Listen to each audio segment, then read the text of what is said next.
What's up, everyone? Today we'll be talking about this very old tower.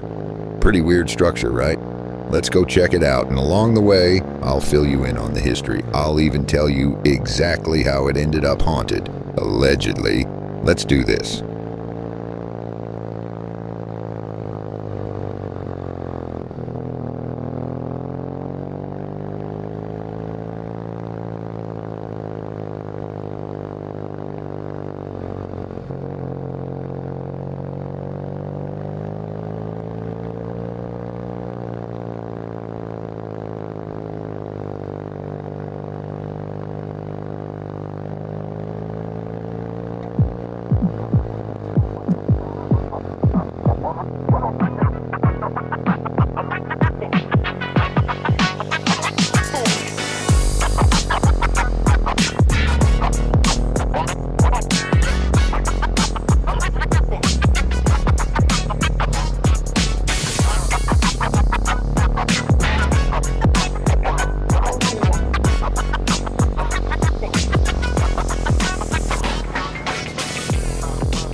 To be honest, I only discovered this place last week while I was planning today's ride, and that led me right to this back road. It's very intriguing when you see it. Pause the video if you want and check the link in the description. So here's the story. This tower is the last survivor of the 530-acre William C. Whitney estate built back in 1887. Whitney was the Secretary of the Navy and built a total kingdom here. I'm talking about private racetracks, polo fields, and a mansion so huge they just called it the Manse. The mansion was bulldozed 50 years later, but this tower remains exactly as it was. But looking at it, you have to wonder, what was it actually for? Because the way this thing was built is actually kind of genius.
It's over for now. Let the movement continues. Peace out.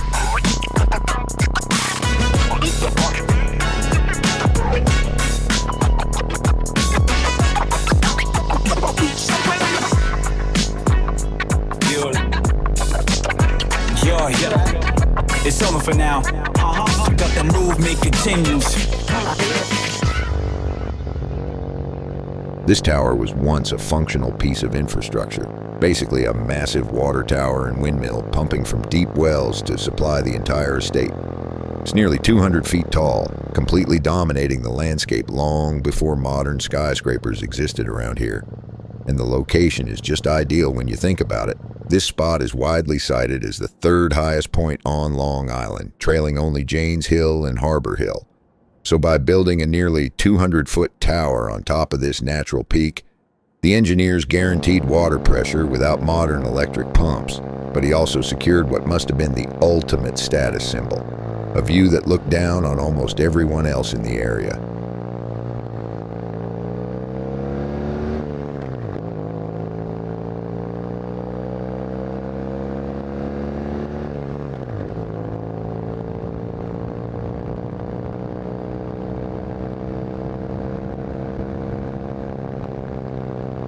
Before we get to the ghost story, we have to talk about how the military once used the place. That incredible height made the tower a critical asset during World War II. In 1942, the estate was leased to the military and the tower was converted into an air raid warden post. Soldiers were stationed up in the open-air crown 24/7, scanning the Long Island Sound for Nazi U-boats or incoming enemy aircraft. Think about it. This place served as both a playground for the Gilded Age ultra-rich and a frontline defense post. So how exactly should we describe it today?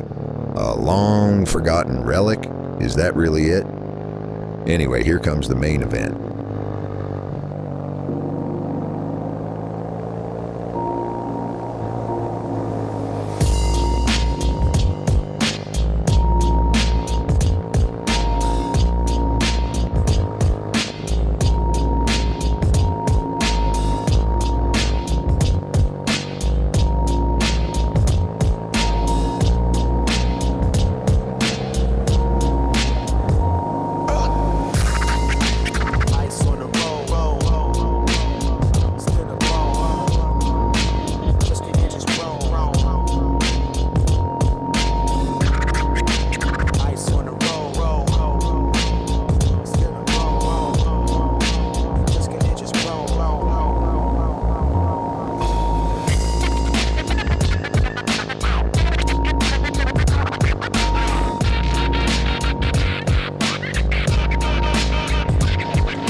The ghost story here is tragic, so count this as your warning. Okay, here we go. This one comes straight from the New York Times.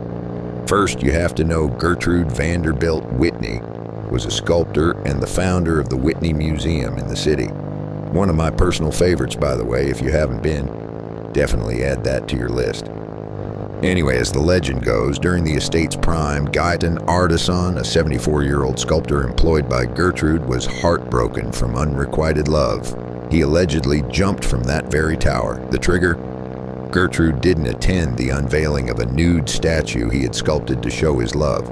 A cryptic note was found later that read, "Mrs. Whitney, you win tan tout est atteint." That's French for everything has been achieved. And tan wasn't a secret code, it was just his nickname for his son. Now, local legends state that a ghostly figure can sometimes be seen in the tower windows, and that you can still hear the screams from this tragedy. So yeah, that's the story on the tower.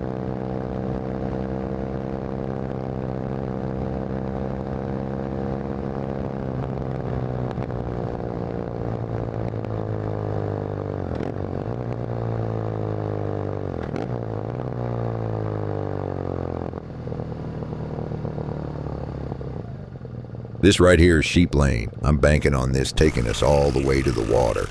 Hopefully we can ride on the Sound for a bit. If we can cut through, we should end up somewhere in Bayville, but stick around, the ride home should be nothing but bay views.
By all means, if you're gonna keep guard, a Cybertruck is definitely the car to do it in. He was really nice about it though. Anyways, cool little detour.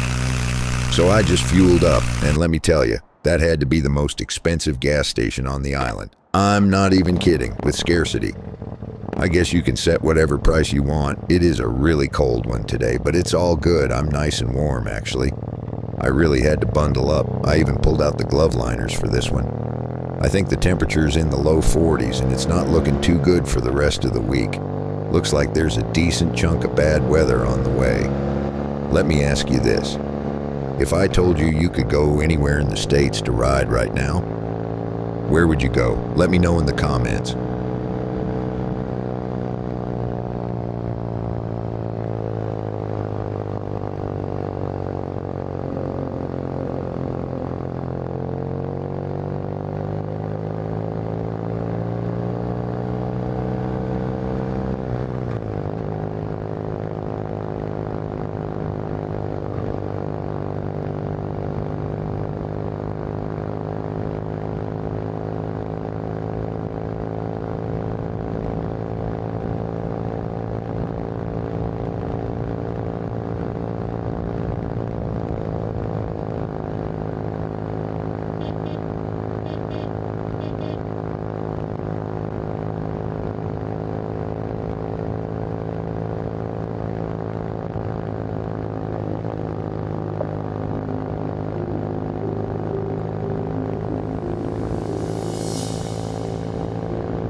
right, guys, I'm going to wrap the video up now. Before my fingers completely freeze off. Honestly, seeing the Whitney Tower up close, that was easily the highlight of my week. It's wild to think about the layers of history here, from the World War II soldiers watching the sky to that tragic ghost story, all that packed into one brick tower. From a military perspective, people really don't talk enough about how this place helped protect the nation during some dire times. There are actually some crazy stories about that. And if you guys are interested, I can do a whole episode on the craziest one I know. I can even take you to see the remnants of those old military sites. Let me know if you want to see that. I hope you guys enjoyed the story today. It's a little spooky, a little tragic, but definitely a cool piece of New York history. As always, thanks for riding along with me. Stay warm, ride safe, and I'll see you guys real soon. Peace. Line out.